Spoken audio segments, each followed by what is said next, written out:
நண்பர்கள் அனைவருக்கும் வணக்கம். சமீபத்தில் இந்த காணொளி என்னை ரொம்ப நெகிழ்ச்சி அடைய வச்சிருச்சு. ஒவ்வொரு பெத்தவங்களோட வாழ்க்கையை ஒரு பாடமாகவும் ஒரு படமாகவும் காட்டிருச்சு. இது ஒரு பனி பிரதேசம்.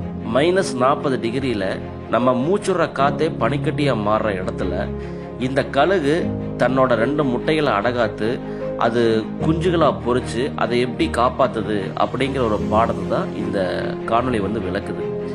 இந்த கழுகு இந்த முட்டைகளை 30லேருந்து 40 நாளைக்கு அடகாக்கணும்.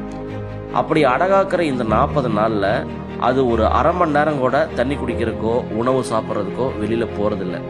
ஏன்னா அப்படி போச்சுன்னா அந்த முட்டையோட ஹீட் கம்மியாயிரும், குஞ்சுகளாக பொறிக்காது. ஸோ இது ஒரு தவ வாழ்க்கை. இதை பார்த்தீங்கன்னா உங்களுக்கே தெரியும், பனி சூழ்ந்து இருக்கு. இப்படி ஒரு தவ வாழ்க்கை தான் ஒவ்வொரு பெத்தவங்களும் மேற்கொண்டு இருக்கிறாங்க அப்படிங்கிறத நம்ம குழந்தைகளுக்கு புரிய வைக்கணும்.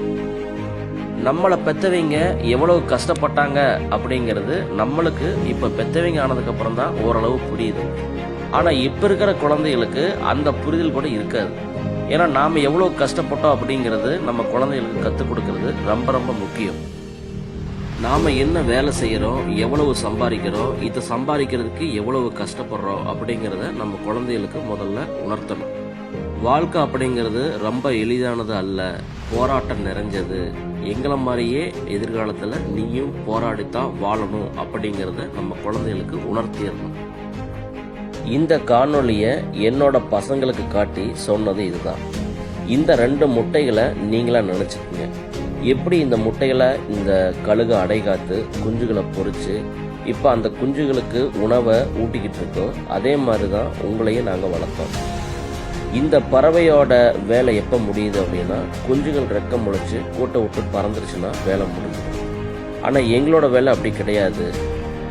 இனிமேல் உங்களை படிக்க வைக்கணும், உங்களுக்கு தேவையான ஒரு வேலையை தேர்ந்தெடுத்து கொடுக்கணும், உங்களுக்கு தேவையான வாழ்க்கையை அமைச்சு கொடுக்கணும். நீங்கள் தனியாக ஒரு வாழ்க்கையை அமைச்சு கொடுத்ததுக்கப்புறமும் உங்கள் பேர பிள்ளைகளை நாங்கள் பார்த்துக்கணும். இந்த மாதிரி தான் எங்களோட பெற்றவங்க எங்களை பார்த்துக்கிட்டு இருக்காங்க.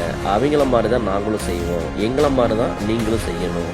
வாழ்க்கை அப்படிங்கிறது எளிமையாக கிடையாது, கண்டிப்பாக போராடித்தான் ஆகணும் அப்படின்னு நம்ம குழந்தைகளுக்கு கற்றுக் கொடுக்கணும். ஏன்னா இன்னைக்கு அவங்களுக்கு எது ஒன்று எளிதாக கிடைச்சிருது.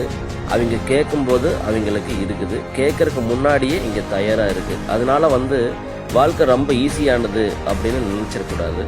ஸோ ஒவ்வொரு வாழ்க்கையும் போராட்டத்தில் தான் அவங்களுக்கு வெற்றி அடையுது அப்படிங்கிறத நம்ம குழந்தைகளுக்கு கண்டிப்பாக நம்ம ஒரு வாழ்க்கை பாடத்தை, நம்மளோட வாழ்க்கை பாடத்தை கற்றுக் கொடுக்கணும். நன்றி.